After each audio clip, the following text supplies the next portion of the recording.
Hello, everyone. I wish I could be there with you. It's a great honor and a privilege to be with you, even via video. I wish I could be there, and I deeply regret not being there in person. I would first of all like to thank Archbishop Thomas Wensky and the Board of Directors of Catholic Legal Services for inviting me to be part of this event. The reason I'm not there with you is that a few weeks ago I was in an accident and suffered a severe concussion, and the doctors have forbidden me to travel. I'm healing slowly, but surely. I can talk, I can walk, but I can't travel. How should I begin? Well, I'd like to first give you a kind of a brief history of who I am, who I was as an accompanied minor, and how I got to where I am, and then to speak in very general terms about the condition of being an unaccompanied minor and what we might be able to do for unaccompanied minors. So, in case you don't know, I was part of the Pedro Pan airlift. I came with my brother Tony, who was 3 years older than me, on April 6, 1962. I was 11. He was 14. We both went through the same cycles of placement and replacement. We first went to separate camps. I went to Florida City. He went to Kendall. We were there for about 2 weeks, and then we were picked up by two American families in Miami. I was picked up by Louis and Norma Chait. My brother was picked up by Sidney and Carol Rubin. Both our families were Jewish, and we both thought we had it made because we thought we'd never have to go to church while we were living with them. But much to our surprise and chagrin, they forced us to go to church every Sunday. And they gave us money to put in the collection basket. So much for that. We had nice, loving families who took us in, fresh out of the camps. And for me, hard as it was to be away from my parents, I knew even as an 11-year-old spoiled brat that I was blessed to be with this family. They spoke no Spanish, so I had to learn English really fast, and the same was true for my brother. But we only stayed with them for 9 months. I'll spare you the details, but when in October of 1962, the missile crisis changed everything, one of the things that was changed was the fact that our mother, who was just about to come to the U.S. to join us, was not allowed to leave Cuba. Neither was anyone else. Our foster families had taken us in only for a few months. They couldn't keep us. In the meantime, an uncle of ours had arrived and had been sent to Central Illinois. The plan was that we would go to a place that would hold us for a few weeks and then be sent to our uncle's house in Illinois. But it didn't turn out that way. We were sent to a foster home near the Orange Bowl in Miami, which was run by a Cuban couple, childless couple, and that place was hell. Half of the kids in that home were Pedro Pan kids. The other half were not. The other half were kids who had already been in trouble with the law and had spent time in juvenile prison. So in essence, it was kind of a half of a juvenile delinquent home. And I'll spare you the details about that too. It was hell on earth. Finally, even though we had been left there and forgotten, one day a social worker came by and quote-unquote discovered us. And within 3 weeks, we were living with our uncle in Bloomington, Illinois. It was wonderful. We lived with him for 2.5 years in Central Illinois, where we were not just the only Cuban family, but just about the only foreign family in town. Living with an uncle is very different from living in a foster home. Wonderful as it was still rough. We were very poor, and my brother and I both had to work just to help our uncle make ends meet. Our mother was finally able to leave Cuba in late 1965 when the doors opened again. And she came to Miami at the worst possible time when the door opened again, there was no place for anyone, for any of these newly arriving Cubans to get a job, stay in Miami. So she was sent to Chicago. And my brother and I both left our uncle's house and went to live with her in Chicago. Our roles were immediately reversed. Parent-child roles. Our mom spoke no English. She had a physical handicap, and she had very few job skills that she could market. So, my brother and I both had to go work full-time while in high school, and it took our mom about a year to find a job. And then once she found the job, I went to work part-time, 30 hours a week, all the way through high school and college. And my brother never finished high school. He stayed working full-time and had a very rough time of it. So that, in brief, is my history. How did I end up as a historian and a professor at Yale? That's a very long story, and we don't have that much time. I'll just say this. Almost every adult who was in a position to counsel me in high school and in college told me I should not go into this profession, that this was not right, that I was making a stupid choice. So that's all I have to say about adult advice. It ended up being okay, I think, a little bit more than okay, for me to choose my path. Why did I do this? Why didn't I listen to adults? Because I had already learned a lot about myself as an unaccompanied minor.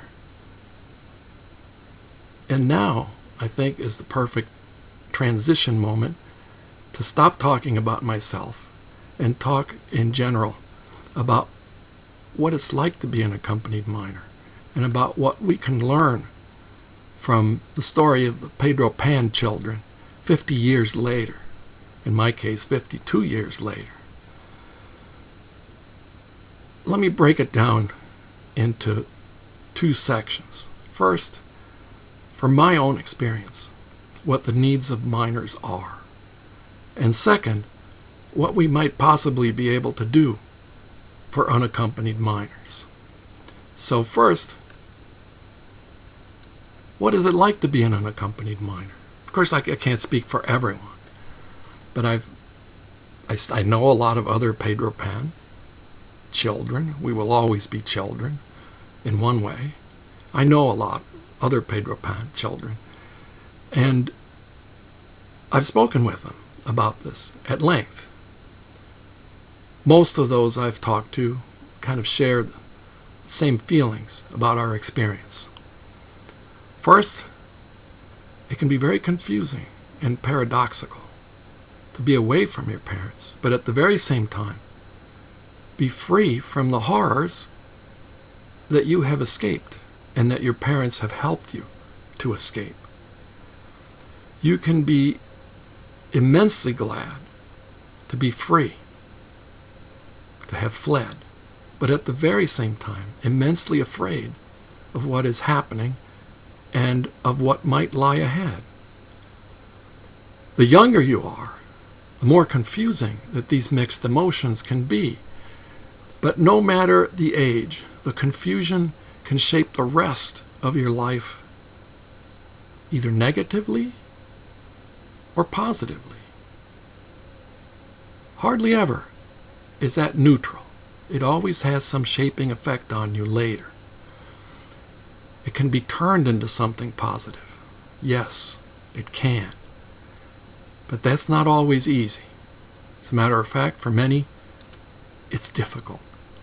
So you have to think ahead when you look at one of these unaccompanied minors and think of them 10, 20, 30, 40, 50 years down the road. How is this experience going to shape them?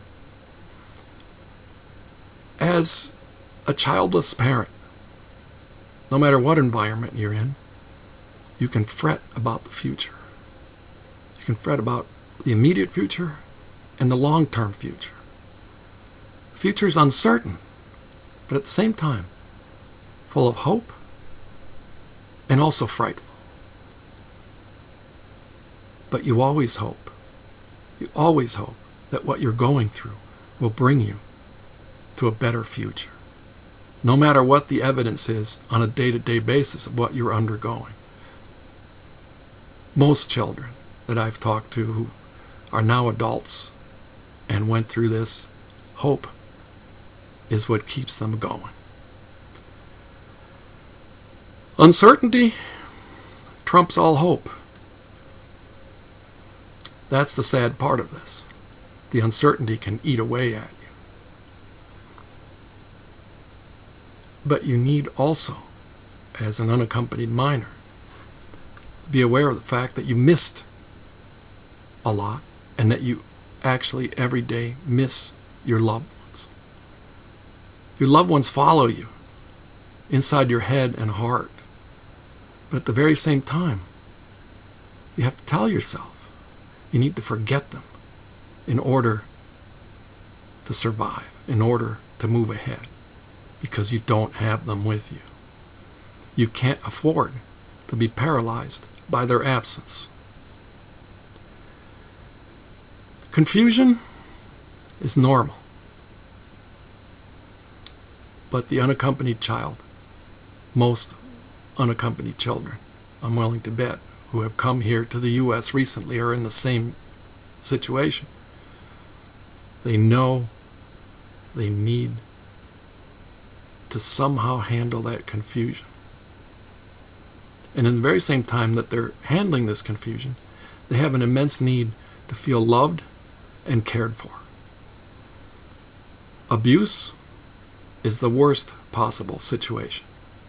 And unaccompanied minors can fall into situations where abuse is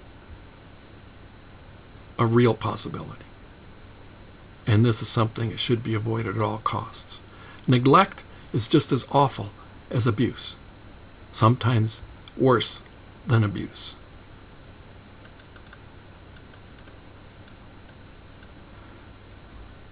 Another thing that, if at all possible, all unaccompanied minors long for is contact with loved ones, with the ones that they've left behind. As difficult as that is in some cases, and as rare as it is for some, it is very important, extremely important. One might even say it's crucial for their survival. It's not always possible. The very worst anxiety, which can be crippling and scarring, can come from the feeling of abandonment. The younger the child, the harder it is for them to figure out why it is they don't have their parents with them, or why their parents have placed them in this situation. Also painful is the feeling of being in another dimension, almost another universe, and of having no point of contact with one's family or one's past, because that's what happens when you lose contact. You feel like they're on another planet, or you feel like they've died, or you feel like you've died, and that you're in two completely different realms. And that can be immensely disturbing to a child. It can also be scarring and crippling. And is there any difference between a young child and an adolescent? Perhaps in some cases everyone is different. Everyone is affected by this differently. But an adolescent, age 16, 17, even 18, will still have trouble figuring out why it is that they no longer live with their parents or their family, and why they're in a strange land with a strange language. Now, what can we do for minors? How do we deal with these issues that are so common to unaccompanied minors? I can only speak from my experience.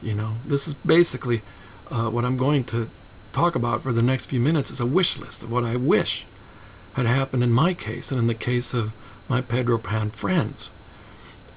What are the realistic goals that we can aim for? Well, I think there are two levels. One is psychological and emotional. The other is practical. First, let's deal with the psychological and emotional level. My own experience leads me to say that there is no way that anyone can make everything all right. These children are going through something that resembles serious injury or serious trauma. This is intense trauma. Pain is inevitable and inescapable. So, what can we do? Well, as in the case of any trauma, such as my recent accident, which left me with this severe concussion. Past few weeks have been sort of hellish, but the level of care that one receives can make such a difference. So, helping these kids as much as possible is the most realistic goal, as much as possible, however much that might be. The focus should be on care, with some sort of comfort, as the immediate goal, and healing of this injury that they've had, that they're living through, this trauma. Healing as the long-term goal. That long-term goal of healing requires reinforcing the idea that everything will work out, that everything will be okay, that the present can be transcended in a good way, and that is essential. It may sound odd, but one of the most helpful aphorisms or sayings that one can teach unaccompanied minors comes from none other than the nihilist philosopher Nietzsche, who said, and you're probably familiar with this, "That which does not kill me makes me stronger." In other words, these children need to be assured that one can turn coal into diamonds, that one can, yes, make the most of one's difficulties and of one's challenges. Now, as a parent, I'm aware, painfully aware of the fact that kids don't always listen to adults and that kids can't absorb such a lesson directly or quickly. But the adults around them need to remind these children that their present difficulties can be overcome and that much can be learned from them. Now for the practical level. What I have just gone over are ideals, suggestions that are often hard to turn into reality. But first and foremost, to do what you are doing to ensure their safety through legal means, you right there in this room, those of you who are there, to ensure that they are not sent back to the hell from which they escaped and that they can have a secure footing in this country, that is just about the best thing you can do for these children. And remotely, I thank you for working towards this goal. Second, it's very important that these children be placed in a good environment, as good an environment as possible. I know this is not easy. I know that sometimes it's immensely difficult, especially when you have thousands of children arriving at the same time. You know, the Pedro Pan airlift, at least we sort of dribbled in from December of 1960 to October of 1962. 14,000 of us, but half, just about half, went to families, their own families. The other half of us, well, those who were in charge of our program had time, sometimes not very much time, but they had time to find placement for us. So, giving them the proper environment is essential. These kids need to be reassured that they'll be taken care of. It's not unrealistic to aim for at least a certain level of good care and of respect for their needs, warehousing them, or, as happened to my brother and me, forgetting that they've been placed somewhere and not doing anything about their situation. That can always be avoided. Maybe not immediately, but keeping track of who is where is immensely important. Third, there should be some system in place for checking up on them so that they're not forgotten, so that if they're being abused or neglected, the situation can be corrected. Fourth, they need to be prepared for life in their new country immediately. On the top of my list, what preparation should entail is immediately to teach them English intensively and thoroughly, to teach them as much as possible about American history, about American culture, so that they can become part of this country and not be foreigners for the rest of their lives. They don't have to give up their nationality. They don't have to give up their culture. They can be hyphenated Americans, as is the case with millions of Americans. They don't have to renounce their past. But if they're here, and if their future is unclear and uncertain, and there's no immediate return to their native land, they need to learn English, and they need to know about the country in which they live. Aiming for immediate fluency in English should be the goal for all of these children. And I would say aim for 3 to 6 months. They should be speaking and understanding English in 3 to 6 months. Children up through adolescence can learn new languages very quickly and very well. As a matter of fact, most children before they reach adolescence can learn a new language without an accent.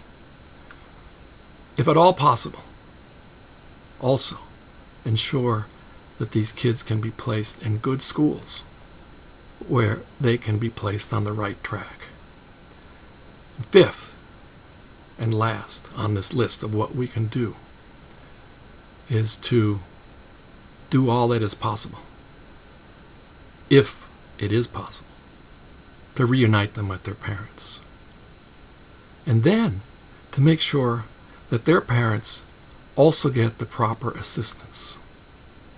The experience of many Pedro Pans of having their roles reversed and having to take care of their parents, for many that I have spoken to, was more traumatic than the experience of leaving their parents. And in many cases, including my mother's, she received very little or no assistance, which placed the burden of setting up a new household on the children. And this too is something to keep in mind. Finally, in conclusion, the gap between the ideal and the real can never be completely bridged. But we should always aim high and strain to make ideals possible. There is no advancing, no improving if one does not aim high. I'm assuming, and I hope I'm not wrong, that I was invited to speak to you because I'm a former unaccompanied minor who ended up doing fairly well. Perhaps there is a formula I found along the way, some blueprint I drew for myself that I can share with you and pass along as a new generation of unaccompanied minors floods our country. What I have just proposed is a summation, my wish list. What I wish had been done for me when I arrived without my parents. I realize that having every item on this list fulfilled would not have necessarily ensured my success. In fact, I'm convinced that my so-called success is in part due to the unnecessary pain I had to endure, like that home for juvenile delinquents, near the Orange Bowl, like having to work full time at night in high school, like never seeing my father again because he never got out. That which does not kill us, kills us, makes us stronger. Yes, that can be true, but it's not always true. Not always. But it's true that pain is inescapable in this life, even for the children of the most privileged. We're called to love our neighbor and to do unto others as we would have done unto us. This is the sum of Christian ethics. And Jesus in the Gospels made it clear that at the Last Judgment we wouldn't be asked to recite the creed or to answer questions about dogma. Instead, he said, we would be judged on the basis of how much we had helped the needy. To help others is our calling. To help as much as we can is our duty. To help correctly is to imagine ourselves in the place of those we are helping. How can we imagine what unaccompanied minors are going through? By listening to them, first and foremost, but perhaps also by listening to those who were once in the same situation and who not only survived, but prevailed. Thanks again for inviting me. How I wish I could be with you, and especially as I'm recording this when it's about 25 degrees outside my window. Have a wonderful day, wonderful week, wonderful year, and a wonderful life. Thank you.